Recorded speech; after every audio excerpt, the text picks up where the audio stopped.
അപ്പോൾ hello every one welcome back. അപ്പം ഞാൻ കഴിഞ്ഞ വീഡിയോയിലൊരു SUP എന്ന് പറഞ്ഞൊരു ഗെയിം കളിക്കേണ്ട ഒരു സാധനം കാണിച്ചിരുന്നു. ഒരു ഗെയിം കളിക്കേണ്ട ഒരു സാധനം. അപ്പം ഫസ്റ്റ് നമ്മളിത് എങ്ങനെ സ്റ്റാർട്ട് ചെയ്യാൻ നോക്കാം. അത് മുകളിലത്തെ ഒരു ബട്ടൺ ഞെക്കി സ്റ്റാർട്ട് ചെയ്യുമ്പോൾ ഇതിനകത്ത് വരും ഇങ്ങനെ ചൈനീസ് ഓർ ഇംഗ്ലീഷ് വരും. അപ്പോൾ എനിക്ക് ഇംഗ്ലീഷ് മതി. അപ്പോൾ ഞാൻ താഴത്തേക്കുള്ള ബട്ടണിൽ പ്രസ് ചെയ്യും. അവിടെ ഒരു ഉണ്ട് സിമ്പിൾ. അപ്പോൾ പിന്നെ ഒരു സ്റ്റാർട്ട് എന്ന് പറഞ്ഞൊരു ബട്ടണുണ്ട്. അതിനകത്ത് പ്രസ് ചെയ്യുമ്പോൾ കുറേ ഗെയിംസ് വരും. ഇതിനകത്ത് ഇപ്പോൾ ഫസ്റ്റ് ഒരു സ്ക്രീനിൽ 10 വരിക. ശരിക്കും 400 ഗെയിംസ് ഉണ്ട്.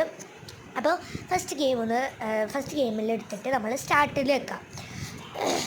സ്റ്റാർട്ടിലേക്ക് കഴിയുമ്പോൾ നമുക്ക് ആ ഗെയിം വരും. ഏറ്റവും കോമൺ ആയിട്ട് എല്ലാത്തിലുള്ളൊരു ഗെയിമാണ് വരുന്നത്. ആദ്യം തന്നെ സൂപ്പർ മരിയോ ബ്രോസ് എന്ന് പറഞ്ഞ ഗെയിമാണ്. പിന്നെ അടുത്ത ഗെയിംസ് നിങ്ങൾ ഇതൊന്ന് ട്രൈ ചെയ്തിട്ടോ വാങ്ങി. അപ്പോൾ അടുത്ത വീഡിയോയിൽ കാണാം. Bye bye.